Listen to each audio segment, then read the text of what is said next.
BJP के राज्यसभा सांसद सुधांशु त्रिवेदी ने एक प्रेस कॉन्फ्रेंस कर forum of democratic leaders of Asia Pacific से कांग्रेस की वरिष्ठ नेता सोनिया गांधी से संबंधित होने के आरोप लगाए हैं। बीजेपी का आरोप है कि इस फोरम में भारत विरोधी और पाकिस्तान के समर्थन की बातें हो रही हैं और आरोप लगाया है कि इस फोरम में फंडिंग जॉर्ज सोरोस के फाउंडेशन से हो रही है। हालांकि इन आरोपों का कांग्रेस और समाजवादी पार्टी जैसे कई विपक्षी दलों ने बेबुनियादी कहकर खंडन किया है। अब कई लोगों के मन में ये सवाल उठ रहा होगा कि आखिर जॉर्ज सोरोस कौन है। आपको बताएंगे, लेकिन उससे पहले आप हमारे चैनल द हिंदी टॉप को सब्सक्राइब करें, बेल आइकन दबाना ना भूलें ताकि आप तक पहुंचे हमारी हर खबर सबसे पहले। जॉर्ज सोरोस, जिनका जन्म 12 अगस्त 1930 को हंगरी के बुडापेस्ट शहर में हुआ था। उनका असली नाम जॉर्ज स्वार्स था, लेकिन बाद में उन्होंने अपना नाम बदलकर जॉर्ज सोरोस रखा। वो एक प्रसिद्ध निवेशक व्यापारी हैं जिन्हें दुनिया भर में उनके वित्तीय निर्णयों और सामाजिक कार्यों के लिए जाना जाता है। उनका नाम the man who broke the bank of England के रूप में भी प्रसिद्ध है, क्योंकि 1992 में उन्होंने ब्रिटिश पाउंड पर किए गए अपने निवेश से $1 बिलियन का लाभ कमाया था। इसके अलावा उन्होंने अपनी संपत्ति का एक बड़ा हिस्सा समाज और लोकतंत्र के लिए दान किया था। और वहीं जॉर्ज सोरोस का जन्म एक यहूदी परिवार में हुआ था। उनके पिता तेज सोरोस एक वकील थे और उनकी मां एरिका सोरोस एक गृहिणी थी। सेकेंड वर्ल्ड वॉर के समय जब हंगरी में नाजी शासन था, वो बुडापेस्ट से एक यहूदी शरणार्थी थे और युद्ध के दौरान उन्होंने अपनी पहचान छिपा करके जिंदगी बिताई। युद्ध के बाद सोरोस ने अपनी शिक्षा पूरी करने के लिए 1947 में ब्रिटेन में स्थित लंदन स्कूल ऑफ इकोनॉमिक्स में दाखिला लिया, जहां उन्होंने फिलॉसफी के क्षेत्र में अध्ययन किया। उनके गुरु और मार्गदर्शक प्रसिद्ध अर्थशास्त्री कार्ल पॉपर थे, जिसने उन्हें ओपन सोसाइटी का सिद्धांत सिखाया। वो विचारधारा बाद में सोरोस के परोपकारी कार्यों का मूल भी बन गई।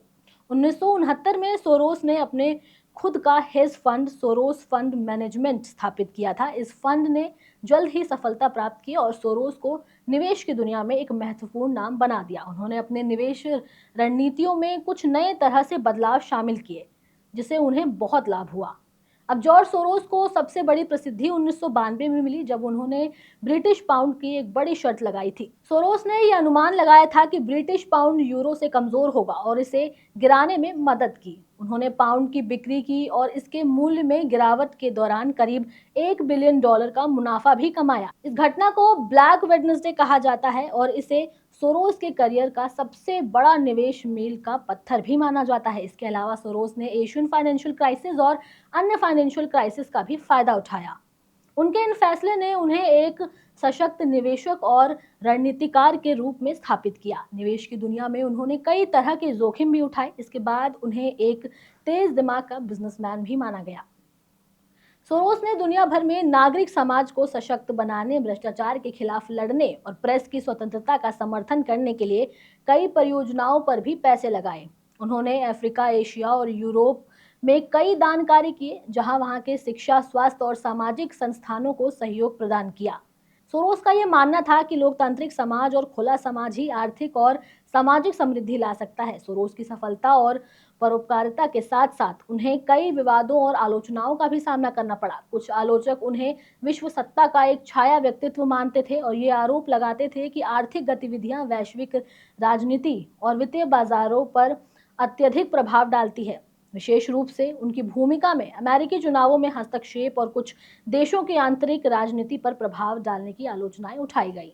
कई सरकारें और उनके विरोधी उन्हें अपने देशों के मामले में हस्तक्षेप करने के लिए दोषी मानते थे। फिलहाल के लिए इस वीडियो में इतना ही। वीडियो कैसी लगी हमें कमेंट सेक्शन में जरूर बताएं, शेयर करें और ऐसे ही और वीडियोस के लिए सब्सक्राइब करें द हिंदी टॉप को। हमें एक्स यानी ट्विटर, फेसबुक और इंस्टाग्राम पर भी फॉलो करें।